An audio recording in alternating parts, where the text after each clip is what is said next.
Tapi pekerjaan ini lebih murah nih Iya. daripada ngecor. Iya, benar. Ya karena ini bisa menghemat cost-nya bisa sampai 50% loh. Iya. Kalau secara bangunan ya. Kalau kekuatan membran sih emang 100 tahun apa berapa emang kuat sih juga. Tapi pengalaman udah berapa tahun belum ada masalah? 20 tahun saya udah.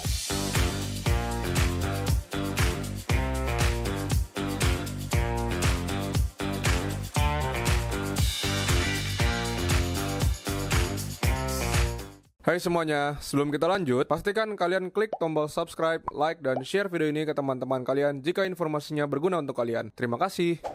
Halo guys, balik lagi sama gue Evo di Java Pet and Company. Kali ini gue lagi di project ketiga. Kan ada satu yang di pick yang belum kita bikin konten ya kan. Ini ada di project ketiga kita. Kita lagi bikin natural pond di daerah Alam Sutra.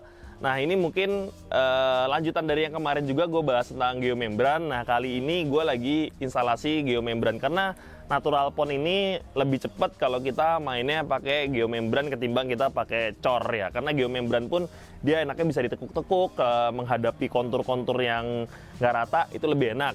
Nah untuk filternya standar kita pakai model chamber-chamber. Di sini ada 1, 2, 3, 4, 5, 6. Jadi ini konsepnya kolamnya udah ada sebelumnya.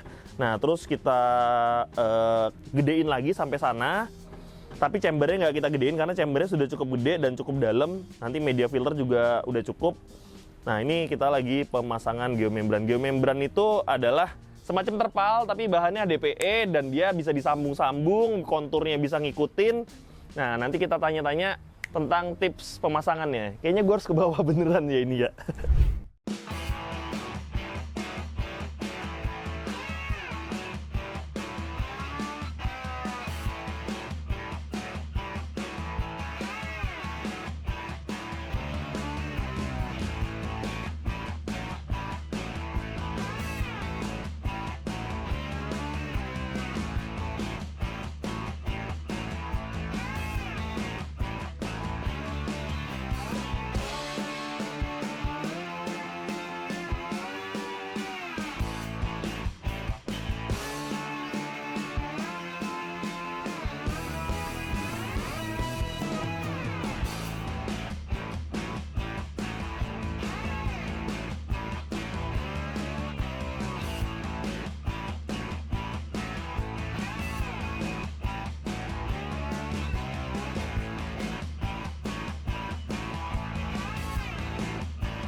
Oke, gue bareng dengan Om siapa Om namanya Om? Rohim. Rohim. Nih Pak Rohim, ini kalau geomembran ini kelebihannya apa sih ketimbang kita pakai semen? Kelebihannya sih geomembran ini kan bahannya kan HDPE, jadi Ya. fleksibel. Dia biarpun ada tekukan, ada lekukan, Hah? bisa diatur. Oh gitu. Nah ini kan dirobek-robek gini nanti nyambungnya? Nyambungnya ntar kita pakai ada alatnya yang namanya extruder kayak macam mesin las, jadi kita sambung buat ini. Oh dipanasin? Ya dipanasin. Nah ini yang baru tahu juga. Ini kenapa harus pakai putih-putih ini apa nih? Geoteksil, Pak. Geotekstil. Ya. Gunanya?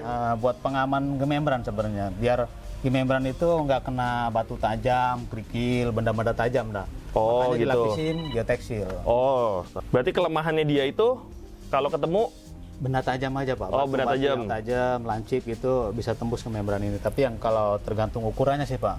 Kalau ukurannya lebih tebal sih agak lumayan kuat gitu. Oh gitu. Ini kita pakai ketebalan Ketebalan 1 mili. rata-rata udah cukup belum sih kalau kolam pakai 1 mili? Cukup rata-rata 1 mili. Oh, kalau yang tebel-tebel gede, tebel-tebel bisa sampai 5 mili itu biasa buat apa? Buat tambang, terus biar biogas, biasanya buat panas bumi. Oh, buat panas bumi dia pakai yang tebel-tebel. Ya, buat limbahnya biasanya. Oh, jadi kalau untuk kolam pakai yang segini Ya cukup, udah udah cukup. aman, ya. Oh, sama satu lagi, terakhir. Ini bisa bertahan berapa lama? Nah, itu kan paling sering kan tuh netizen nanya. Kalau kekuatan membran sih emang 100 tahun apa berapa emang kuat sih juga. Tapi pengalaman udah berapa tahun belum ada masalah? Belum ada masalah sih sebenarnya. Udah berapa tahun kira-kira yang pemasangan terlama? Pemasangan terlama ya mungkin udah ada 20 tahun saya udah ada. 20 tahun belum ada trouble? Belum ada trouble. Dia harus basah terus atau boleh kering? Ya sebenarnya sih nggak masalah sih, basah boleh kering juga nggak ngaruh dia. Enggak, misalnya kan ada beberapa kayak modelnya lem akuarium nih. Dia kalau udah basah, dia kalau kering nanti jadinya getas. Oh enggak, ini nggak masalah. Nggak masalah? Nggak masalah. Jadi misalnya kolam udah jadi terus tiba-tiba dikeringin, diisi air lagi, Ya jangka lama pun nggak masalah. nggak masalah? Iya. Oh, berarti Karena emang dia ini... emang ininya kena benda tajam aja sih. Oh gitu, kelemahannya cuma kena benda tajam. Sama api. Oh sama api, api meleleh. Ya. Api meleleh. Tapi kalau buat penahan buat tahanan batu di sini nggak masalah. Oh mau batu 1 ton pun kuat, Kuat. asal nggak boleh tajam. Ya. Oke. Terus biasa apalagi sih yang kendala-kendala kayak gini, kelemahannya? Nggak ada ya? Nggak ada sih sebenarnya kelemahannya, cuman kadang kalau di di sambungan aja Pak. Ntar. Oh, kelemahannya sambungan. Tapi sambungan juga itu tergantung siapa yang masang nih, ya kan? Teliti apa nggak teliti, ya kan? Kadang kita ketinggalan kan lupa. Ya tapi kalau orang rumahan masang sendiri bisa nggak sih, Pak? Nggak bisa Pak, karena alatnya emang khusus alatnya ada membran alatnya. Oh, jadi emang kita nggak bisa nih pakai setrikaan gitu? Nggak bisa dia. Nggak bisa? Nggak kuat. Oh, nggak kurang panas? Iya kurang panas. Oke. Panasnya kan hampir 7.500 panasnya. Oh, 7.500. Enggak, yang gue tahu listriknya kemarin dia konfirmasi listriknya 5.000 watt. Ya. Ini kalau buat ini kalau rumahnya nggak kuat harus pakai genset ya? Ya, sebagai genset. Ya.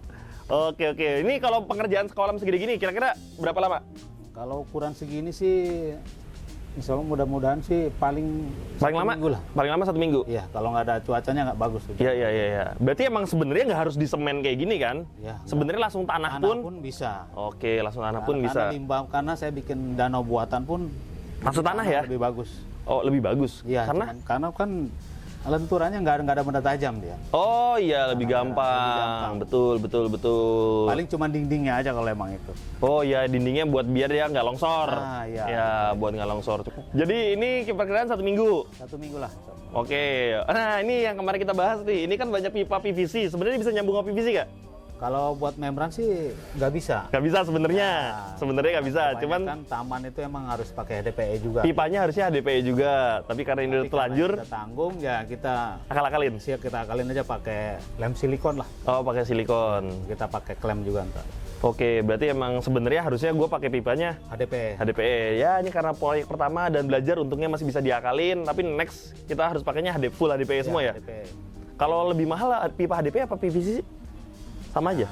Nggak kurang tahu kalau HDPE. Kayaknya sih mahalan HDPE deh. Mahalan HDPE ya? Iya. Cuman tapi pengerjaan ininya lebih murah nih. Iya. Daripada ngecor. Iya benar. Ya karena ini bisa menghemat cost-nya bisa sampai 50% loh. Iya. Kalau secara bangunan ya? Iya, secara bangunan. Iya, soalnya kalau ngecor gini mungkin bisa puluhan juta. Ya gini ya nggak nyampe, ya puluhan juga, cuman tapi nggak nyampe 50, nggak nyampe kemarin. Iya. Nggak nyampe sih, invoice ini nggak nyampe 50 juta sih ini. Oke deh, jadi ini nanti seminggu depan kira-kira udah bisa ngetes air. Ya, insya Allah mudah-mudahan bisa. Minggu depan kita udah bisa ngetes air, tapi kita mau kontur dulu, mau kasih batu. Berarti batu intinya, ini nanti lapisin ini geotex lagi ya? Iya, lapisin geotek lagi. Geotex lagi biar aman ya, biar nanti habis itu, biar gue bisa taruh langsung batu di atasnya ya, Iya. biar lebih aman. Oke, thank you. Jadi nanti kita update lagi kolam ini seminggu ke depan. Oke, thank you Pak. Sip. Oke, jadi sekarang kita mau bahas filter. Nah, filternya ini karena nanti di bawahnya ini kita pakai full pasir, full batu, jadi nggak ada bottom drain. Semua kita pakai overflow dari atas. Itu ada pipa di sana masuk ke chamber 1 di sini. Nah, ini chamber satunya. Ini posisi di sini. Nanti chamber 1 emang kita biarin kosong. Nanti di sini ada filter brush, di sini ada filter brush, nanti di sini ada Korea mat. Terus habis nanti di sini tinggal biofilter. Mungkin nanti kita pakai Neomedia. Yang jelas ini Neomedia udah kita pakai, tapi nanti buat menuhinnya mungkin kita pakai Korea Biokolom. Karena Korea Biokolom kita udah masuk, media filter Momogi kita udah masuk. Harganya cukup ekonomis, itu harganya di angka 750.000, 749. Itu kalian bisa dapat 154 piece yang panjangnya di 15 cm. Itu harganya ekonomis banget. Kalian bisa langsung dapetin di marketplace kita, atau kalian bisa hubungin kita di Instagram, atau karena kalian udah bisa nemuin di kota-kota kalian terdekat juga. Kita distribusinya juga udah mulai berjalan dari hari ini. Jadi kita tunggu aja progres ke depannya.